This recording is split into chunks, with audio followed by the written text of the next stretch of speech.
Before we kick things off, I've got two quick things for you. First, do you want to push real innovation and help spark the uncomfortable but necessary conversations in the concrete industry? Support this show. When you donate, we list you as a producer of the episode because you're literally making these conversations happen. Go to concretelogicpodcast.com/donate and back the show today. Second, for a limited time, you can get free access to the Concrete Logic Academy. Take your first class on us, earn a PDH credit, and stick around for the networking and resources you won't find anywhere else in the industry. Claim your free trial now at concretelogicpodcast.com/academy. All right, let's get into today's episode. What's the most used man-made material on Earth? I'll give you the answer. Concrete. This is the Concrete Logic Podcast. Have you ever stopped to think about the sidewalks, driveways, bridges, or the buildings around you? They're all made from concrete. So why don't we discuss it more? In each episode of Concrete Logic, we'll explore a unique concrete-related topic with the help of industry professionals shaping the trade's future. We'll talk with suppliers, contractors, architects, engineers, specialists, and even proponents of competing materials. We'll get their views on concrete and their visions for its future. So get ready to mix things up with Concrete Logic, where we turn the spotlight on the material that's everywhere but often overlooked. This is the Concrete Logic Podcast. And now, here's your host, Seth Tandett.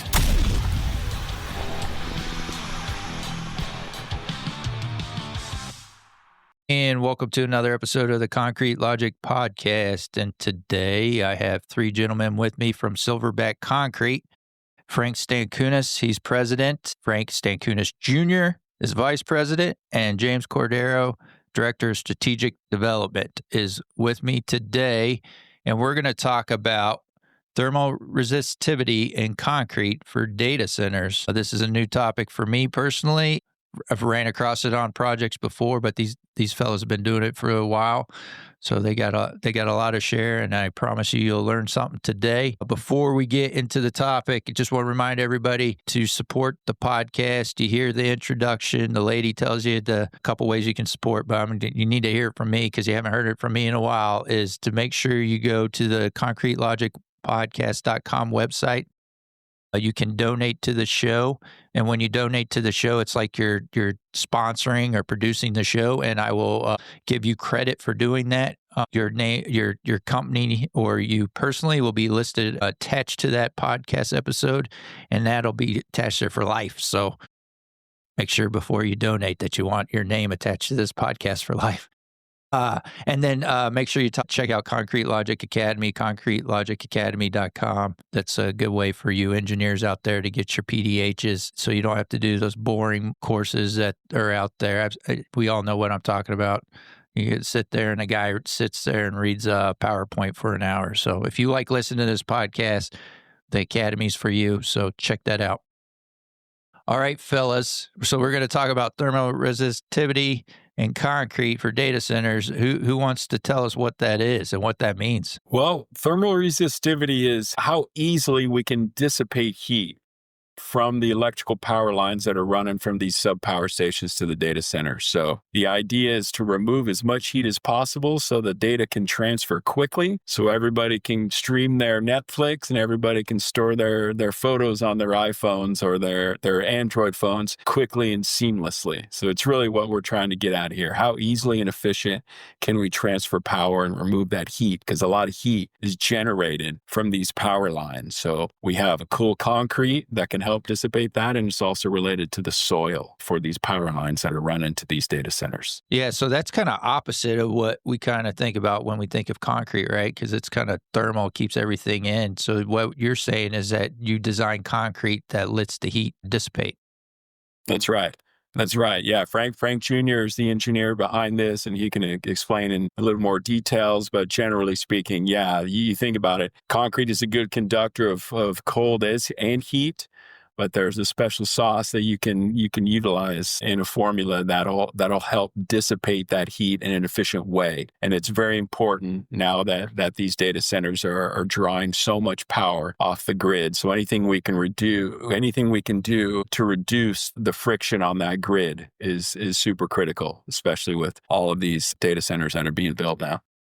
So can we compare like a standard, mix to what you all are doing as far as I guess we would call them targets, right? What's the measurement for thermal resistivity, I guess, to start with? You want to answer that? Yeah. Your target is for low row, typically it's 55.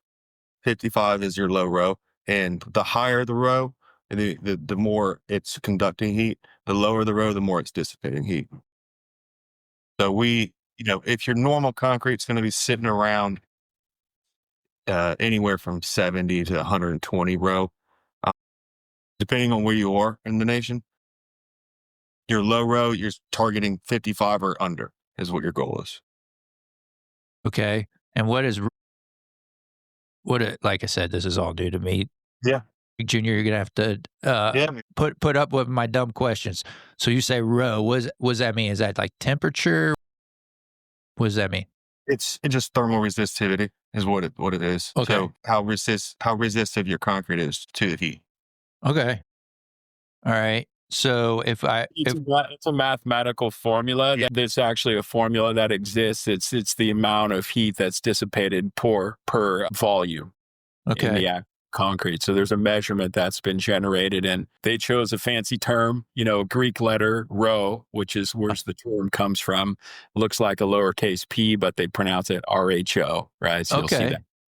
Yeah. I did a quick search on this. Like I said, I read up just enough to be dangerous. I would like to add, the lower the row value, the lower that number, the less resistance on the power grid, which is and your power bill comes down. It saves, we're saving 10 to 15% of a power bill on a data center by using a low row concrete in the 30s. If they have a 55 and we come in, Trace, what we hit in Virginia? We have some at 29. Some of the 29, man. 29. So we're helping the grid. That's our whole goal is, you look at the grid and you hear about it, you read about it every day. We could talk about it right now. The towns don't want these data centers because of the power consumption. And we are helping the grid. That we're saving money for the owner. That's a fact. That's cool. That's what I was going to ask y'all. Why is this so important for the heat to dissipate from these? It sounds like it's makes the power more efficient, is what you're saying? There's several reasons why it matters. So there's two things. It reduces the power grid. The restraint on the power grid is reduced. It's also extending your cable life. So if your cables only have a certain many years of life expectancy, and increase the life expectancy of those cables, and also you're reducing your construction costs so for instance, if your soil, the deeper you go in soil, naturally, the lower row you're going to get. If you're in a wet environment, a moist environment, and it's compacted well, you're going to be around 60 for your natural soil. Your dry soils will be around 120. Your average in America, which it's hard to say average because, where are we, is around 90. But the deeper you go on your soil, the deeper you go with your duct bank. So if you're digging 20, 14 feet, you can save a lot of construction costs by using a low row concrete by only having to dig 5 to 10 feet instead of double what you're doing. Yeah, that's really cool. So how do they test and verify the thermal resistivity of a mix? How do you do that? Yeah, we have a third-party engineering firm. So what we do when we go out to a new market is we go and we scour the area for what are the best raw materials we can use within a radius of that particular market area. And then we partner with a third-party engineering firm where we go and Frank Jr. and the team design a mix based on the conditions of that area and the raw materials available. And then they do their pressure testing and they do their stability testing on that material. So it'll be specifically designed for that particular market to handle the soil conditions and the climate conditions of that area, and then the needs of the power that are being run from these substations out there. So it's all under the guidance of, in this case, Silverback, but in partnership with a third-party engineering firm, because that's how we're going to establish this as the path going forward to utilize these low-row concrete, because this is something the industry is aware of. They're aware of row as being a factor in this, but it's not quite there yet as far as being the standard on what's utilized in the power transmission, because we transitioned from what people are accustomed to in data centers knowing about storage. Data centers been around for a long time, but it's been more about where we store information and what's commonly known as the cloud. Where do we store it in the cloud? It's not physically a space in the air where the stuff is stored. It's just redundancy, or multiple data centers will have the same data stored in different locations, so you can preserve kind of in case there's any issue with one. But nowadays, with all of this artificial intelligence and the agent AIs that everybody's becoming more familiar with, ChatGPT and Grok and Claude and Perplexity and a number of other companies that are utilizing these actively engaged, artificial intelligent agents that are processing information, the power draw is dramatically increased. So the amount of power that's needed is substantial. So we having this new mix designs specifically catered to the markets in the area is based on the soil conditions and the raw materials. It's a game changer. And that's when we came up with this and Frank and his team did it, that was what we ended up naming it, because we think it's a game changer for the industry. So there's not a standard for testing. Did I hear you right? There is. Yeah, it's standardized testing across the board. We just need to draw from the locally sourced raw materials from the area and the soil conditions that exist in that area. But across the board, the engineering and the spec testing is standardized. Absolutely. Okay. So how do they test it? If Yeah. they're not breaking cylinders. So what are they doing to test the concrete? Well, we use a company, SGS, which they're world renowned. Uh-huh. And so when we gather all the raw materials and we design these mixes, we might take 5 different sands from one region, 5 different rocks from that same region, cement, our secret sauce that we add to it, and then we start playing with the formulas to test the low row to get that region. Like when we went out to Phoenix, we're at 39 RHOs that people don't even believe us hardly, because we just didn't grab the raw materials that was closest to our plant. We went all around in a 90-mile radius, grabbed the raw materials and took back to our lab in Lawrenceville, Georgia, and created a mix for that region. How they test it, they've got all these, They test the way it's curing. They test the way the dissipation of the heat. They've got all these high dollar. It's a laboratory, man. Yeah. That they test our concrete on, and there was only one that even competes with us, and it's a slurry mix. It's not even a concrete mix. It's like a flowable fill. Right. And we're at a 3,500 PSI concrete mix, and then we throw the red dye on top, or either blend the red dye in with it. 50 years from now, if they go to hit those power, somebody's digging it up or whatever, and they see it, they'll know it's danger. Yeah. So you mentioned about curing it. Do y'all need to cure it a special way? Wet cure these duct banks or anything like that? No, it sets up just like a footer would set up. It'll cure just it would cure. Now, there's a lot in that. So you have to control, you have to control your bleed water the density of your concrete matters, your hydration, your moisture in the concrete. All of that. There's a special formula to try to meet this row, right? So that all does matter. Absolutely. Okay. So is it, are you trying to make the concrete more dense or less dense? Denser has a better row. Okay. That is yes. And I think y'all make your own concrete. right? And you place the concrete you make. How do you make sure that the concrete that is delivered is what you need for that duct bank? Yeah, I'm glad you said that. The quality and consistency of your concrete is very important. There's a big reason for that. There's something called thermal runaway in your wires, your cables. So thermal runaway is when you have, let's just use soil, for instance. If you're going from a compact wet soil at 60 row, and then you have a dry spot at 120 row, well, all of your heat in your cable is going to be focused where? It's going to be focused in the 120 row region. So same thing with your concrete duct banks.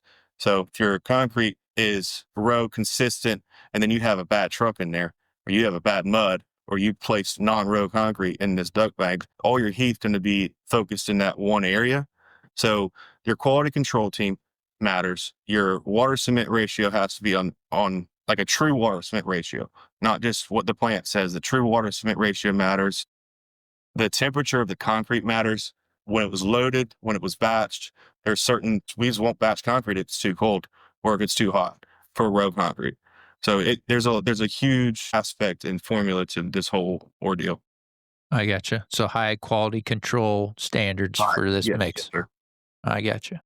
But Seth, here's what one of the problems we see in the industry is it's a copy and paste approach, man. You know, these engineers, and no disrespect to them, but they're so busy on the backlog of business that they're just copy and pasting these, you know. I mean, we went out to Phoenix and we're telling these guys that we know are having issues, and they're not, I mean, I don't know if they don't, some of them don't even know what row means, man. And they're the engineers on the plans. They should know what low row means. They should be looking at ways to, you know, I mean, we're trying to reduce the grid.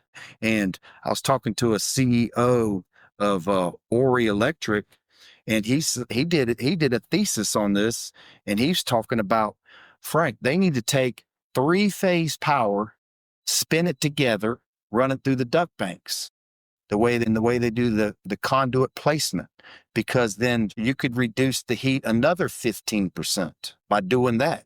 Those are the things we need to be talking about and need to be educating and need to come up with, because if I'm telling you we can take off 10 to 15%, the way they put the wires in the conduit and place the conduit in the duct banks is another 15%. What does that do for the grid? Yeah. Yeah. You're going to give me a Pulsar piece of award, man. Yeah. Yeah. Hopefully less windmills and solar panels. Yeah. So that leads Frank. That leads me to I was getting to this question. So who usually specs the row on the job? Sounds like you guys are doing more educating than them educating you on what needs to happen on these jobs. Are they copy and pasting what they had from job to job, or? Yes, sir. So typically on all the submittals and mix designs that I've seen, that you know, in their specs, 55 row is what they want. They want a 55 RHO. I think it's 65, and it depends on the region. So yeah, it depends on your region. East, you're looking at 55, 60, and then west, you're looking at 65, 60. Yeah. And it is a copy paste. It's a copy and paste. Is it coming from the electrical engineer or the structural engineer? Where do you find that in the spec?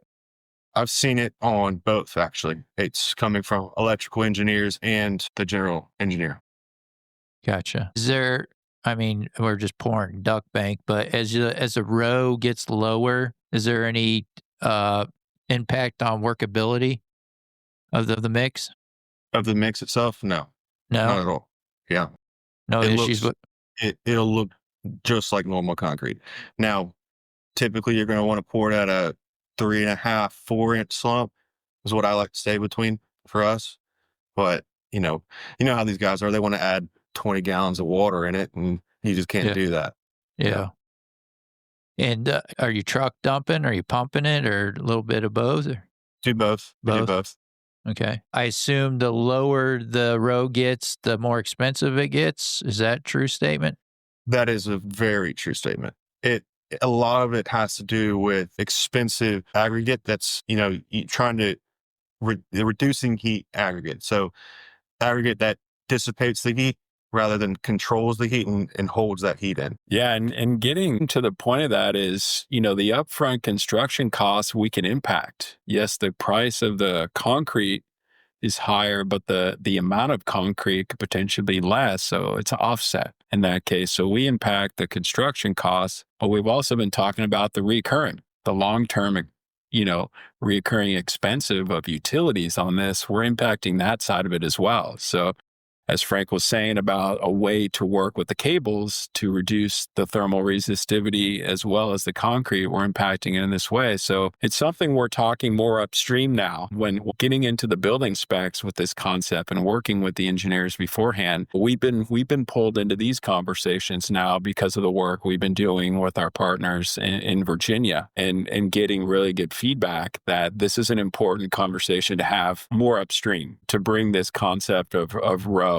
and potentially doing something better or something novel, right? Because I love the name of your podcast. It's Concrete Logic, right? So being logical about this, where do we start? We start with the basic principles are, why are we doing these things this way? Well, I don't know. It's just been done that way. Well, that's not a good enough answer for me. I want to know the real reason. Is that the right way? Is that the best efficient way we should be doing it? So it's what the team does here and why we've been able to come up with this. But being involved in those projects is really, really opened up the conversation in this, and it's worked out really well for us to expand our operations now out to the Southwest, which the soil out there, if you don't know, out in the high desert out there in Arizona, the soil is very dry out there. So the fact that we've been able to work within that environment and generate a similar row as we did in Virginia is a very good sign. And people are becoming more aware of it as we're able to have these conversations. So Seth, and another thing to piggyback, if you look at a set of plans, most of the three-phase wire runs parallel to each other. We feel it's creating more heat. What we would like I'm not an electrical engineer, but they need to do some tests because we feel if you take those three-phase power, twist them together, that the electromagnetic fields, by doing that, it will offset and cancel each other out. And then that way, if you cancel the heat, then that's where you're going to pick up your savings. Less heat, faster flow. Yeah. Yeah, because we're definitely we've been talking about power here, but the real thing we're talking about is telecommunication. So the actual transfer of data, information, that's where we're trying to hit with these power savings, is that the latency, this term called latency, which is how fast something can pass through these cables. So there's not a delay, right? Because I made a joke earlier about Netflix or our phones and everything, but so many things are controlled by these software programs. So we don't want to lose anything in the transmission of that data and information, because our power grids, our utility grids, our airplanes, our cars, our infrastructure is all run by these systems now. So it's a mission critical, as you I'm sure you appreciate being in the concrete world and data centers, that this is the fifth utility. The way that it's being described now, these data centers are actually a national utility. So it's a priority that we focus on being the most effective and efficient to maintain. These are operating 2365. They're never offline. It sounds like from the success y'all had thus far is because they have, I guess, told you what row they want, what low row they want. And y'all come up with your mixed design based on that requirement versus a prescriptive design, which they would tell you what to put in the concrete, right? With that experience so far, it doesn't sound like there's not an ACI standard for this, right? Is that correct? So Seth, there it is. We were in the specs. It's a 3,500 PSI 55 RHO is what they want you to hit. Okay. And so we will make that mix because it's it's less expensive if they, because if the owner hasn't gotten the news that, hey man, then we'll make them 2 mixes. We'll make them just one for specs, and then we'll make them our game changer mix. The game changer mix, it costs us more money, so it costs the owner more money. But the fact of the matter is, it really saves them money in the long term. If we save 10% of a power bill or 12% of a power bill a month, what does that look like on a 46 megawatt building? Yeah. Then you times that times 100. That we should double the price of the road concrete.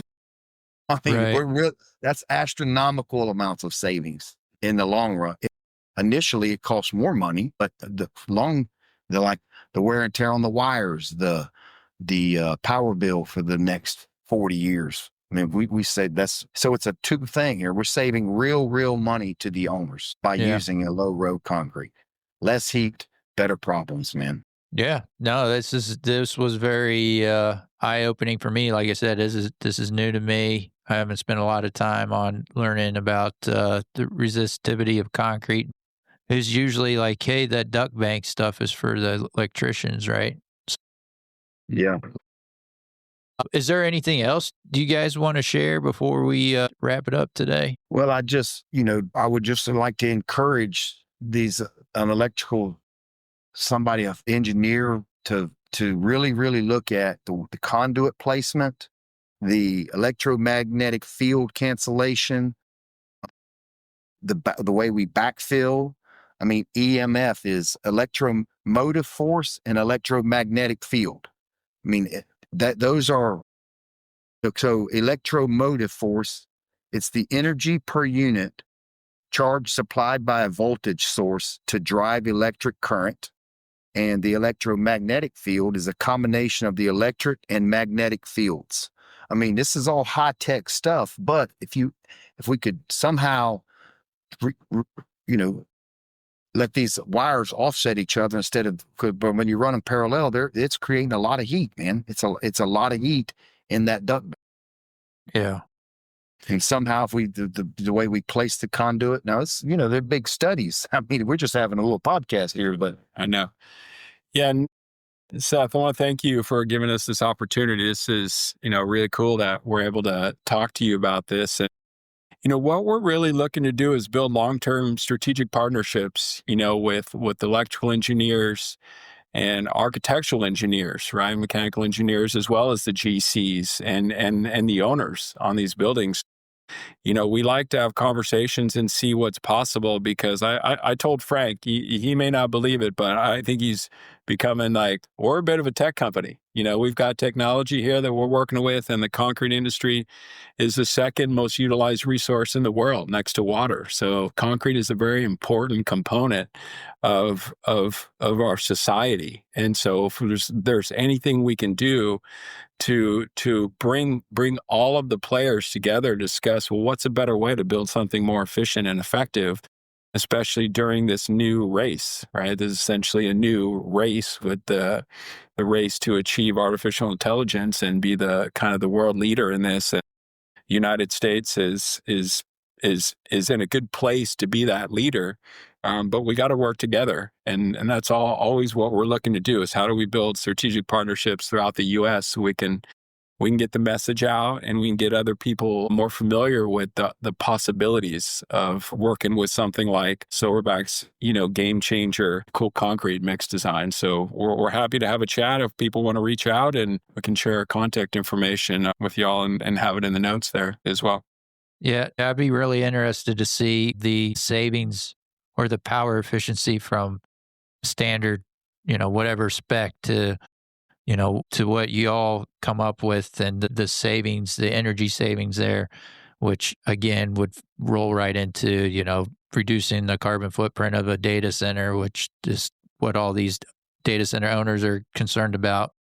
On top of what you mentioned earlier was the energy use that the data centers have and how that impacts the surrounding communities. Everyone's worried that data center drops, near their home, that their electrical bill is going to go sky high. I mean, again, it's This is, like I said, I thought this was a great episode with you guys. I think there's a lot more to talk about, and we could get some other folks involved and have a more expansive conversation on how this can help not just the data centers, but the community itself. With that, Frank and Frank Jr., do you guys want to share how folks can reach out to you, learn more? So I'm Frank Stankunas. They can catch me by my email. It's fstankunas@silverbackconcrete.co. And that's my email address. That's probably the easiest way. Seth, I would like to say that one more thing is we would be willing to license this. We'll go to a region. We don't have to just move a plant there and take over. We will go make a mix design for that region and then let them run our mix designs. We would do that for, anywhere in the United States. We're looking at a couple of locations now. And that's not that I'm just going to come over there and put a ready mix plant, take over the job. We will come over there and make a mix design and then license it to the local ready mix suppliers. We will do that. That's a fantastic idea. Frank Jr., how do we reach out to you? Yes, sir. So my email is pretty much the same. It's Frank Stankunas Jr. at silverbackconcrete.co. Stankunas. Yeah. Sorry. Correct. Don't worry. F Stankunas. Don't worry about it. I'll get it right. At silverbackconcrete.co. I'll make sure I get it right in the show notes. James, how about you? How do they reach out to you? Yeah, we have the same format. So it's my first letter, my name, J, and last name, Cordeiro at silverbackconcrete.co. You can also check us out at silverbackconcrete.co online as well. We have a website set up there and some social media presence through the website. Yeah, so I thought this was a great episode, guys. A great introduction into thermal resistivity of concrete and data centers. Appreciate you coming on the show. And folks, until next time, let's keep it concrete. Thanks for joining us for another episode of the Concrete Logic Podcast. If you got value from the show, here's how you can provide value back to support the show. Visit concretelogicpodcast.com and click the donate button to send value back. All dollar amounts are truly appreciated. And now, to close out the show, here's Mike Dunton.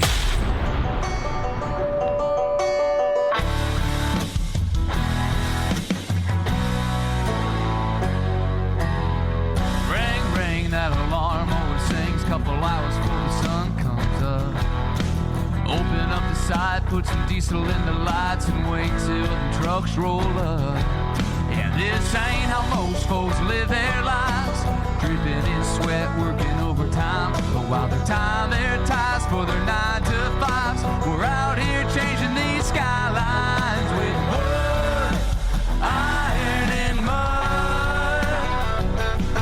We work hard for a dollar, give thanks to the Lord above. Never make a man do something you can't prove. Hard work calls for a drink or two.